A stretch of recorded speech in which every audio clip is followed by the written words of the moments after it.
5분 메시지 가자.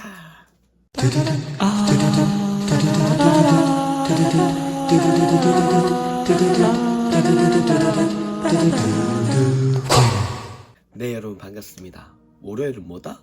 오메가 듣는 날이다. 여러분, 오메가 말씀 듣고 한 주간의 삶에 예수님의 승리가 날마다 일어나는 은혜가 있기를 축복합니다. 여러분, 몇 달 전 넷플릭스에서 방영된 나는 신이다 라는 다큐를 아시나요? 한국의 사이비 종교들에 대한 다큐멘터리였는데 거기에서 피해를 입은 분들의 인터뷰가 생생히 담겨 있습니다. 저도 사실 사이비에 대해서 잘 몰랐는데 나는 신이다를 보고 잘못된 믿음을 통해 얼마나 큰 상처와 아픔을 겪게 되는지 볼 수 있었던 것 같습니다. 그렇기에 더욱더 사회는 기독교를 경계하고 또 핍박하는 분위기로 가는 것 같아 마음이 아픕니다. 저도 뉴스온처치를 다니고 정말 많은 핍박을 받았습니다. 항상 고향에 내려가면은 요즘 교회에 빠져있던데 거기 이단 아니냐, 너 사이비 빠진 거 아니냐, 그러한 질문들이 항상 먼저 오곤 했습니다. 지금은 감사하게도 저를 인정해주고 있지만 그러한 핍박이 많아진 것 또한 그러한 사회적 분위기가 있었다는 거죠.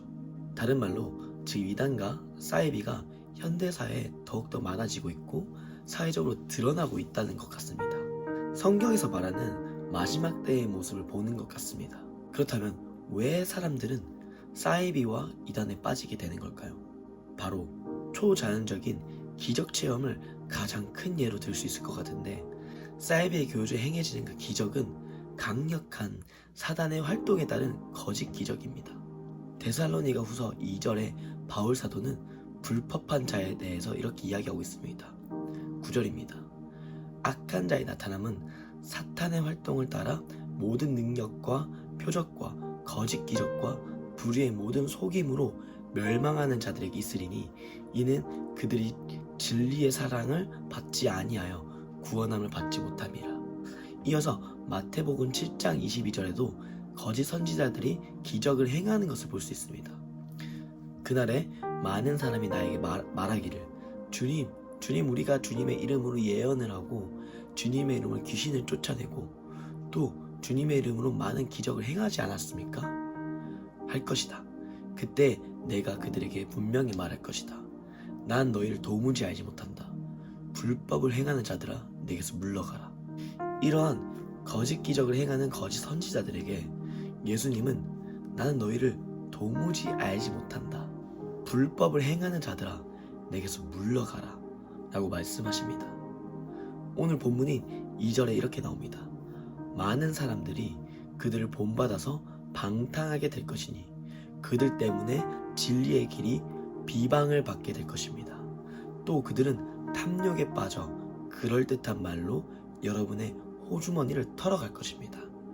하나님께서는 이미 오래전에 그들에게 내리실 심판을 정해놓으셨습니다. 파멸이 반드시 그들에게 닥치고 말 것입니다.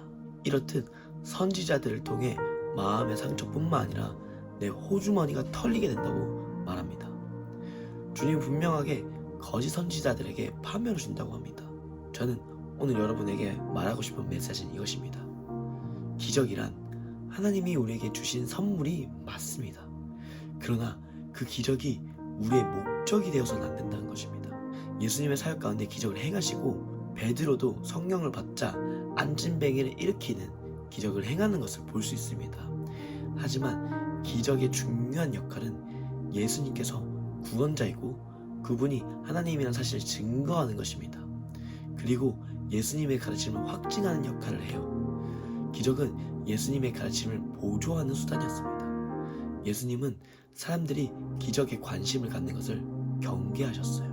많은 사람들이 정작 예수님의 말씀을 듣지 않고 오롯이 병이 낫고 귀신이 떠나가며 자신의 문제가 해결되기만을 바랬습니다.